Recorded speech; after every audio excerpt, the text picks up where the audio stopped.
Howdy. Today it is looking like we have some very specific transits. We have some very specific dates in mind. So, very focused on true timelines and energy supporting a shift for you and an important person in the upcoming months. If it resonates, I will be leaving real timelines for you, especially if you see this before the timeline window.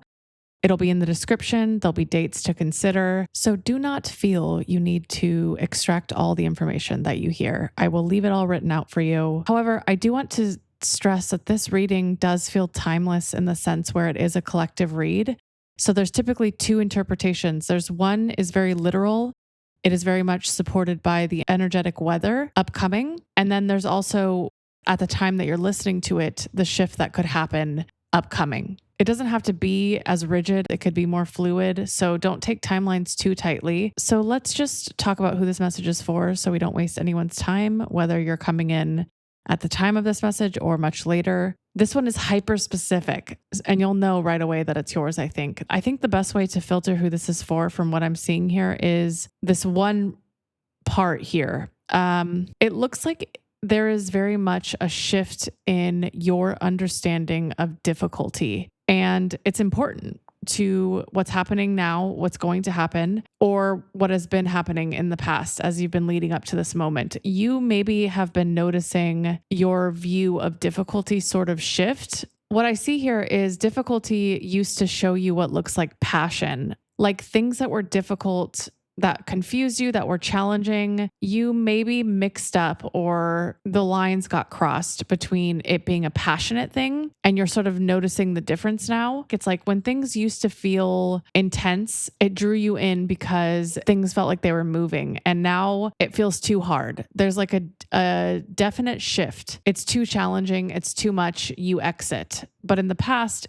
there was some sort of like draw to difficult times, to difficult things. Even if it did feel challenging, you kind of like stayed. This noticeable shift, who this message is for, looks to be you're more clear in what actual intensity that functions and serves you looks like and what is, I guess we'll call toxic intensity. Maybe toxic's a bad word though, but intensity that just keeps looping, that doesn't go anywhere. So it's almost like very recently, you can now smell out the difference very quickly because it's a very subtle difference. This is something that you developed as almost an advanced skill. Like if there's an intensity or challenge that does not serve a function to you, you sort of leave. And what's interesting about this is like you're wired to overcome challenges. And so learning the subtle difference was not easy. You kind of have to like fight yourself out of those situations, or you did in the past. So I really see this is for a person in the past, this difficulty, these intensities that you were drawn to, they would sort of hijack you in a way. Like it didn't resolve or overcome. It would eventually keep you in the difficult situations without resolution for much longer than you wanted to stay in them.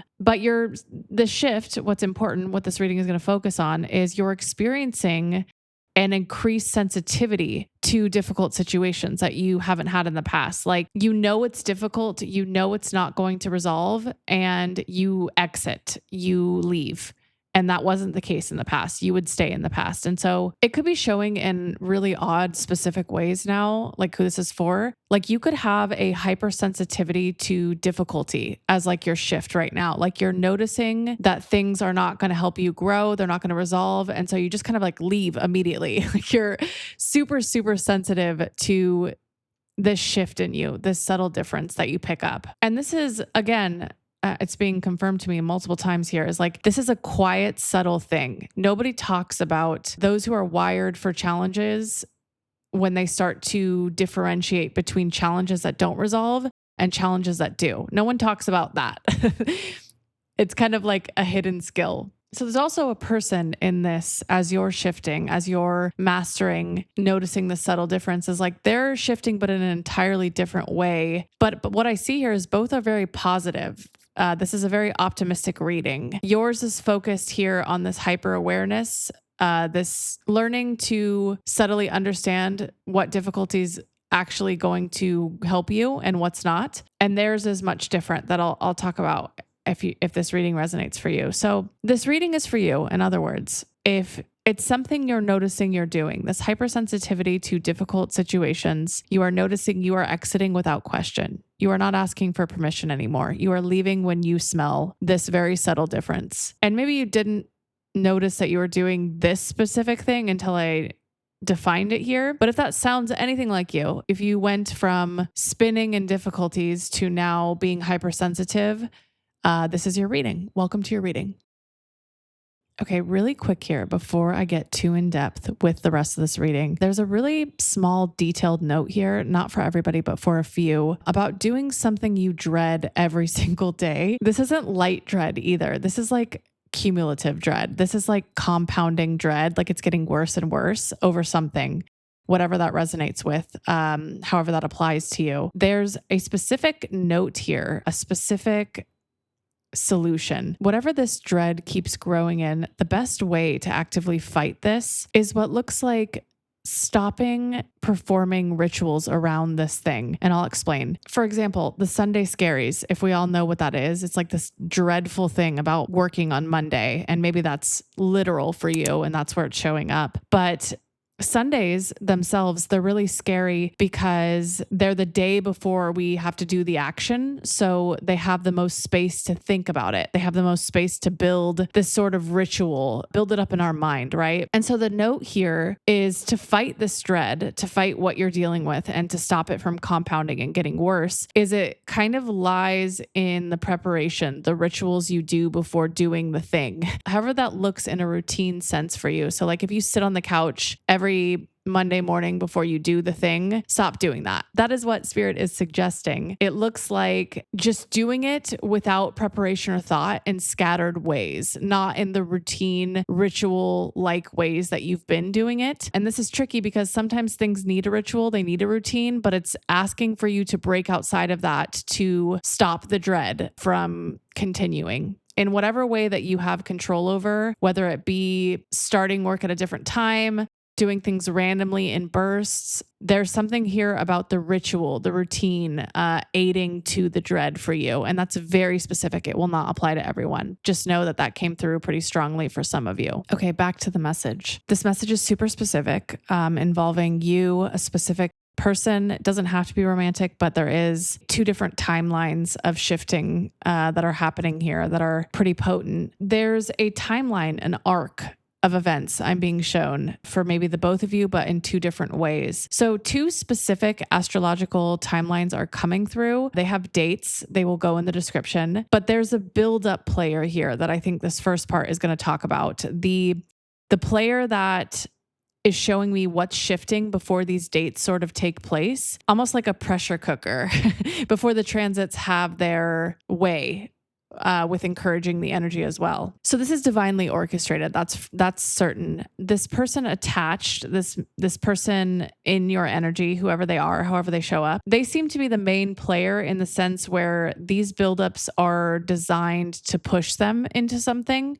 But you are being pushed as well, just in a completely different way. What's happening before these transits take effect is there's an important player that came up, Juno. Juno is stationing in this reading. And so what this is telling me is it looks like there's pressure on the both of you, but in different ways to push you to different things. You are being pressed with this new perspective I talked about at the beginning. There's a subtle difference in difficulties for you in your perspective. You are noticing a very subtle difference, but it's profound. And this will really aid you moving forward because difficulties play such a huge role in your life path. You are sort of wired to seek out difficulties, whether you like that or not. You are someone who alchemizes through pain and suffering, and you come out better. And so difficulties are a huge player in your life, but you are now being able to smell out the difficulties that actually matter versus the ones you drop. And this is huge. This is not a small thing. And so you're being pushed in a way to continue to grow clarity about the subtle differences that difficulties that serve you have and difficulties that don't serve you have. And it's huge. It's profound. And I'll talk more about how it relates to this relationship, but this person is involved with this difficulty sort of perspective you're gaining because you maybe have stayed with this person for a while or tolerated them because you sensed the difficulties in the relationship were going to resolve at some point. You were sort of hijacked with your difficulty perception with this person, and it shows here. So there's a message here that the difficulties you experienced with this person were not resolvable, but you thought they were, and they weren't resolvable because of their capacity at the time. And I think the reason why it was confusing, why it was blurry, why you couldn't really gauge if it was at the time is because this person in specific had a very strong intent that masked what their capacity really was. And intent and capacity from an energy perspective look very similar. And so that's why it's commonly confused and keeps people in loops longer than they maybe should have. Intent is, just so we know the difference and why they're so commonly confused, is like intent is what we want, what we say we want. It is our goals, our feelings, and it's a very strong energy. If you notice, like a lot of people in the energy and spiritual realms tell you to focus on your intent because it moves things around. From an energy perspective, intent is important. You set your intentions. And this person had powerful intent. They really do. And they have what looks like clean intent. So they don't have bad intent. And you saw that. You saw that over their capacity because of how strong and powerful their intent actually is. And it's not very common that people have this strong of intent. So the difficulty came here with the capacity. And that is different from intent because capacity is what they can actually do, not what they believe that they can do. And so if two people don't share the same capacity or how they can follow through, then difficulties kind of emerge because the energy is imbalanced and the difficulties don't resolve, which is kind of like what you were stuck in here, I see. So it really looks like here you have an enormous capacity. Your intent is normal in the sense where it's not overinflated like this person, but your capacity is mutable. It's very flexible capacity, meaning you can adapt endlessly to people's lack of capacity. You sort of like build that difference. You sort of bridge that gap. And so this is going to be difficult to maybe find a match for because most people have static or fixed capacity where they don't move based on what the other person can provide. And so yours is very much like a gifted amount of capacity. You can move to whatever someone's providing and bridge that gap efficiently, which will serve you in non-relationship oriented spaces, but in relationships, you might find yourself in sticky situations because imbalances will form from an energy perspective. So what's challenging here, this first part of this message, is Juno is stationing for both of you. You're recognizing this key subtle difference in what difficult should truly feel like, if it's resolvable, if it's for your highest good. And this person is being called to what looks like reconcile between their intent, what they believe and what they want, versus what they actually do with their intent. So there's a huge gap there. It's the reason you had such difficulties, and they are being forced to notice that gap for the first time, is what it looks like. And so while you're being pushed right now to see the difference between what resolves and what doesn't, Juno is encouraging this person to see what they can actually hold and see how large of a gap that is between what they're actually trying or wanting to hold. So this first powerful stationing energy is pushing you both. It's starting a change by pushing you into two different trains of thought that you've never actually noticed before, two subtle differences. And this is important because it's building up with the two transiting events that are happening in this month or whenever you see this reading. And it's meant to push you in two different ways that I'll talk about next. It's sort of like this buildup of energy that's trying to push you to a threshold moment. If you're still here, then, I mean, that's crazy because this is a super hyper specific message. So really not going to be for everyone. So we talked about the underlying push, this Juno transit that is revealing two things that you two have never noticed up until this point. So it's kind of like cracking the system, right? This underlying energy is cracking you before the external influences, before the astrological influences can sort of have a better ground to take effect. Think of it like preparing the grounds. Think of it as like cracking something open to split it open. That's kind of like what's happening here. So these two transits during this month or whenever you watch this are important because they're doing two separate things. This first transit here in mid-June, or whenever you watch this, again, I keep saying that, but it's important. It's timeless for some of you. So also check out your charts too to see what these maybe placements fall under, because it could have different timelines. But this first transit softens this person. That's what it's doing first. So it cracks them open and then it softens them. And it's to change their core beliefs in some way. It is a trigger. It is an opening up for a new perspective. So something softens to allow this new perspective in. It has to soften first. And so this new moon culmination energy, something different is allowed to be planted at this time that has not been allowed to be planted in the past. For this person specifically, they could be faced with what I mentioned as recognizing how much capacity they actually have in practice versus how they have been convinced by their strong intent that they had way more capacity than they thought they did. So this looks like kind of being in denial for a long time that what they want was going to come to them until they're faced with a moment of, wait, I haven't done anything to get what I want. That kind of energy. This intention energy from them is so strong, and it has actively what looks like convinced both of you in two separate ways that their intention is actually their capacity. I see that it's been so strong and so rare that someone has so much intention that's good like this, that it could convince both of you in different ways that they did have the capacity. They just were maybe confused about it, or they weren't accessing it, but really they didn't have the capacity. I see that clearly here. And so this person is sort of seeing this difference more clearly. They're seeing the gap of their follow through in a way that they haven't before. And I see for you on your end, your softening is recognizing the difficulties are not inherently bad. So you're more receptive to difficulties. You may have been what looks like in an overactive state, like I mentioned, where when difficulties appeared for you or any sign of struggle, you would just detach, or you might be in that right now. You're just like very sensitive to difficult situations at this time. And it's not bad. I think it was just sort of preparing you for boundaries to be able to say no when things don't feel right. But now that you're noticing the subtle difference between an unresolved difficulty and a difficulty placed to resolve, you're able to kind of not react as harshly. And so the softening for you is you were overreacting for a long time to any difficulties, any challenge, and now you're able to let in new difficulties again. You're able to soften to difficulties as a whole, or you will upcoming. It's just you're able to see the true difficulties that serve you. And with that, you're able to see that all difficulties aren't bad.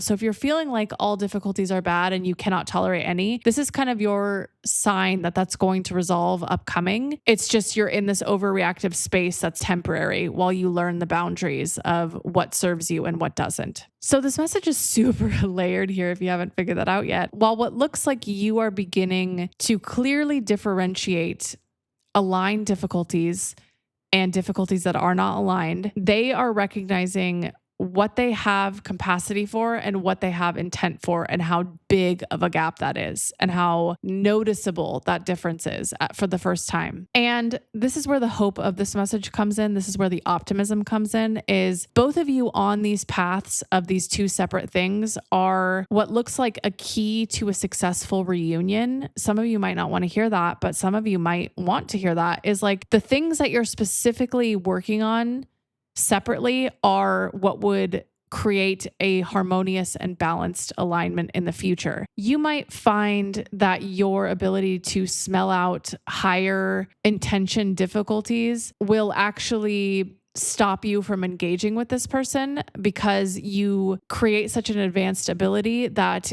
they couldn't lie to you anymore. Like if they came back and they said, I have the capacity now, you would be able to really feel that as true because of what you're actively working on. So you won't be able to be tricked or deceived anymore. You don't have tolerance for things that are difficult and won't end up resolving. So there's slight hope here. In this message, I cannot deny that there is a hopeful spin. The hope is coming from the fact that you are clearly learning a very advanced discernment. This is a skill that will stop you from giving your energy to things that don't serve you long term. You won't be spinning in loops anymore. You won't be watering things that are never going to resolve. As someone who's drawn to difficult things to alchemize them, learning the skill is like make or break. This is like not a small thing by any means. And this person reckoning with the main reason that your relationship was imbalanced, the main reason it was so difficult, it never resolved, it was just so challenging. They're learning what really balances it long term. And that is to stop inflating their intention and to start working on their actual capacity. Like, what can you actually do, not just want to do? And so it's kind of like balancing this overactive intention setting ability that created this imbalance in the energy in the first place. So the hope here for this main message, what Spirit is trying to say to you is like, if you can both remain in this healing phase or keep working at it long term, union does seem possible and sustainable if you both can acknowledge that key difference moving forward, not just like heal it for a little bit of time and then stop. It needs to be constantly looked at and acknowledged, because I do see that there's a warning here. There's a warning of slipping back. For example, because you have such an adaptable capacity, it is easy for this person to sort of slip back in relying on you, to sort of inflate their intentions again, not intentionally, not consciously, but it just fall back into that. So this isn't like a default pattern where you learn it one day and then it never comes back again. This is like they have this overactive intention setting ability and you have this ability to be flexible. And those are two very rare things, and they sort of collide together to create an imbalance, and they have to be actively monitored. So, and I just want to stress too that like not everyone has this strong intention setting ability like this. It's very pure and powerful. Like this is where some readers get confused and they stress intention settings, because some people do have very strong abilities to move energy around like this person does. They can simply believe it to be true, move energy temporarily, but they cannot sustain that movement long term because they don't have the capacity. And you are the opposite. You sort of maybe don't have a strong intention setting ability, but you do have follow through. You do have the ability to make things actually last. So you're sort of working together in a sense where one person can move things around with their beliefs and then you can make it last. But the warning here is imbalancing it because you take on too much. So, my gosh, this message was really layered. Do not blindly re-enter this if you do. Ensure you continuously monitor capacity. If this person kind of like comes back with a more strong desire to have capacity, not just intention, not just desires, look at what they actually do, not how strongly they believe in what they can do, because you can fall prey into holding capacity in a relationship much longer than you should. And you'll continue to believe the difficulty will resolve if you keep increasing your capacity, which is untrue. That's where you kind of get stuck, especially in a relationship sense. I see here, the relationship will only become less difficult if they increase their capacity regularly like you do. And it lies with you discerning the difference between capacity and intention. And that is your main message here is do not just believe in intention alone. Keep looking at what they're actually doing, not just how strong their energy is that they believe what they're going to do. So the one thing that I get a lot of feedback about is how poorly I segue main messages into other things. And so this is my attempt to try to segue it politely to prepare you for what is to come. I am experimenting with different energies that I'm being given because I'm kind of being slapped around by new types of energy. And the energy now is very hyper specific. It is very contained. I do think that that is because memberships is sort of separating energy types for me. And so it's a lot more organized. I have a lot more hyper specific buckets. I have a lot more collective buckets. It's really working for me in terms of like not overwhelming me as much. But I just want to give a really specific thank you to those lightly assaulted babies who have been so incredibly patient with me while I've been sort of figuring out what the hell I'm doing. And also just jumped on the train with me. I was like, "Hey guys, I'm going rogue." And you guys were like, "Hell yeah." And I just love you so much. Words cannot describe how much I love you, how thankful I am. And for those who didn't jump on the train, I totally respect you as well. I wouldn't jump on a crazy person's train either. You're just as important to me. Please don't ever feel otherwise. All of the energy is treated very neutrally, very fairly. I protect all of you the same. And yeah, so that's coming up next. It is experimental. It is me getting very hyper specific frequencies because a lot of the people who signed up are on very advanced paths of healing. So they require very advanced tools. And so this is for you. I love you guys endlessly. Cheers, friends.